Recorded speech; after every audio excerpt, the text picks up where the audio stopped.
I was looking at the charter notes.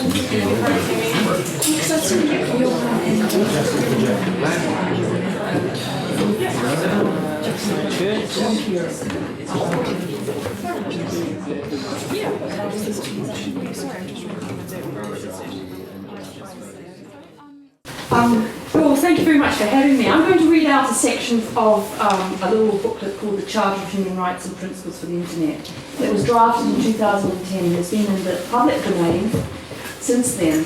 And it makes, for me, I was involved with some of the early drafting, and I've had the good fortune of being part of this larger community trying to get human rights frameworks to make sense for engineers, these white, middle-aged, middle-earth engineers, and some are not white, and some are not middle-aged, and some are not male.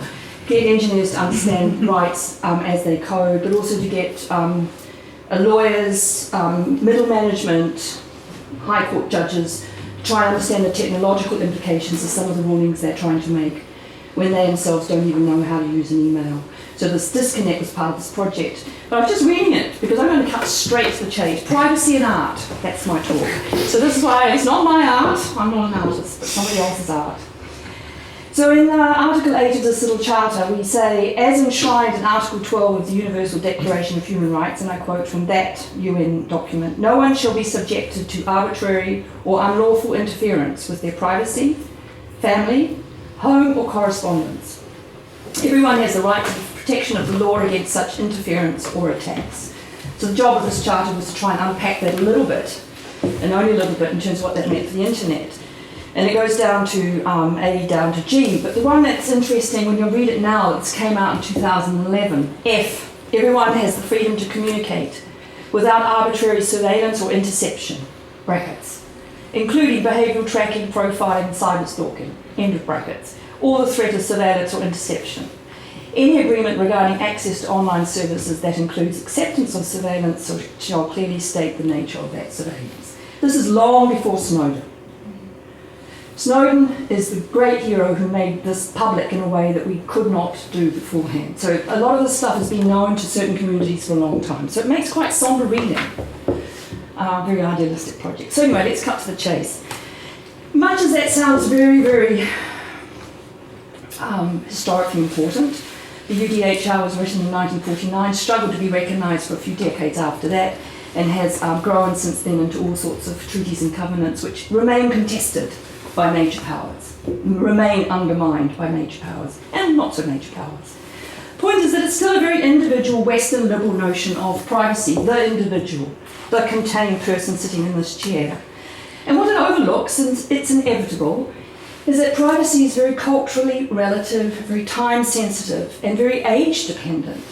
Privacy activists and scholars such as Helen Nissenbaum and her colleague, I've forgotten the name, Brinton, who've just done this amazing little book about obfuscation, point out that privacy is a very, very complex concept. The trouble for law and the trouble for technology is that they have to make a complex cultural concept clear and concrete. So we're struggling with an idea and a political moment about a term that none of us really know what we mean. All we know is we know when it's been invaded. All we know is when our privacy has been undermined or we have been violated in some way or other. So these are the issues. The privacy in international law, and increasingly as the public debate, wherever it might happen, is talking very much in this individualised liberal understanding, this Western experience of privacy. Lock the door, don't let anybody see what you're doing. And I want to bring up how that can actually conflict with what artists want to do in line with Maria's opening statements.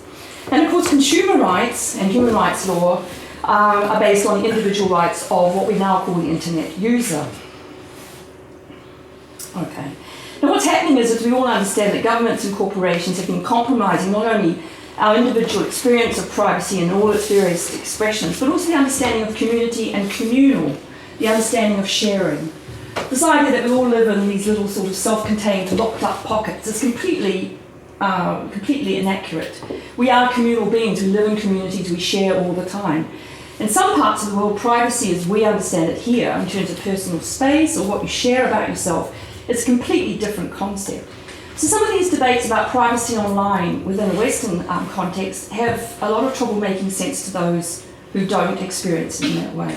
Also, privacy is not just a virtual or physical thing, it's oral, it's through our ears. We may be living behind locked doors in London, but we hear everything from our neighbours. And we take that as just for granted.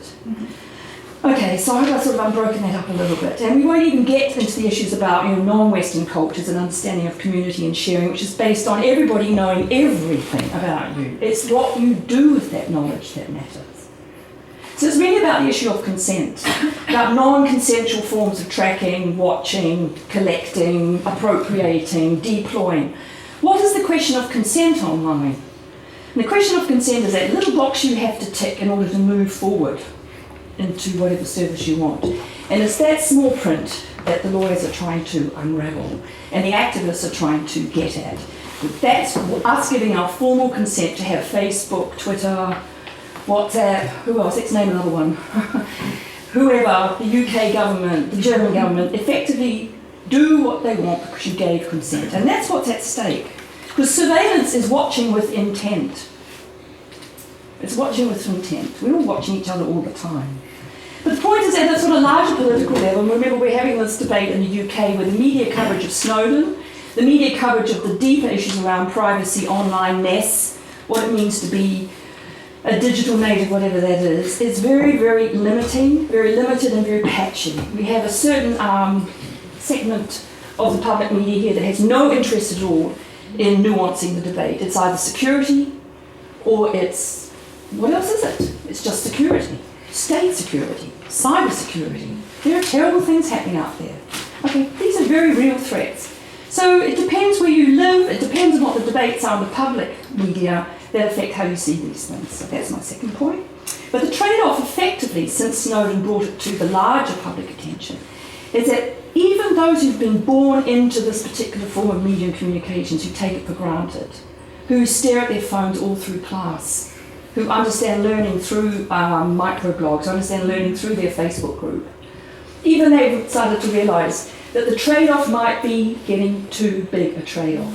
What am I consenting to? Who is there to do what with my data? Did I even know that this stuff is being used for different purposes?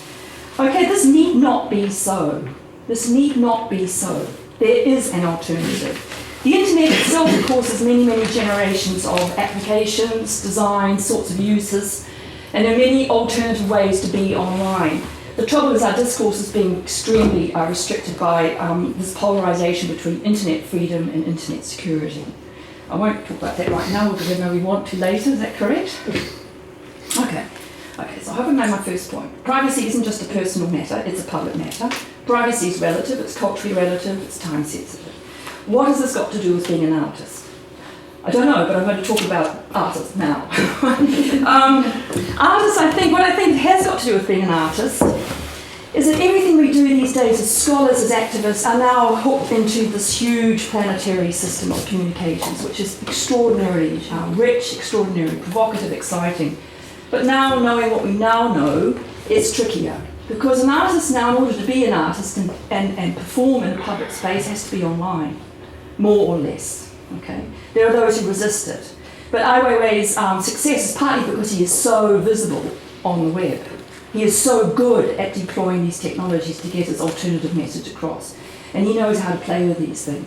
Much art these days is, in fact, sort of screens, technical systems, multimedia. So I think these debates are very important for practicing artists.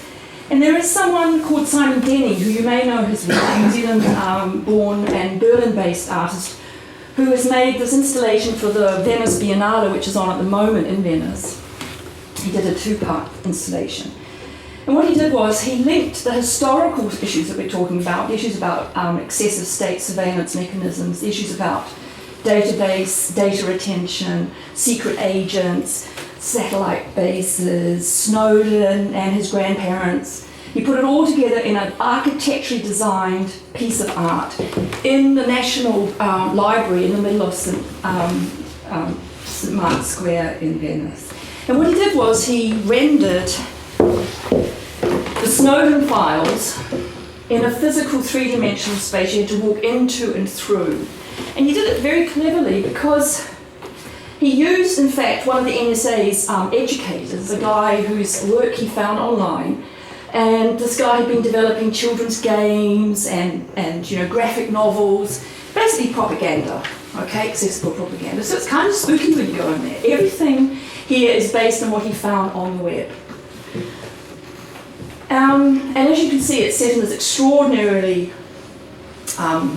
counterintuitive space, based on the Renaissance, the Age of Discovery, the map room of the National Library in Venice. This is the guy's name himself. LinkedIn. Just want to give you a sense. This barely covers the sense of what happens when you go in. So it's one kind of sort of box after another. What he does is he plays with these levels. You can't quite see what it is you're seeing. You can make out the text. You know, oh, that's LinkedIn. Oh, yes, okay, LinkedIn, social media, I know that. Am I on LinkedIn? Don't know, but maybe I should be. Comic books, is that really what they're trying to tell us the world is about?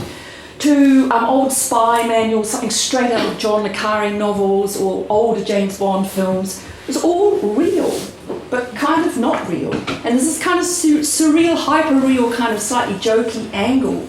This is too much to believe that Denny's playing with, I believe. So you go in and you can see it's all in this kind of glass case.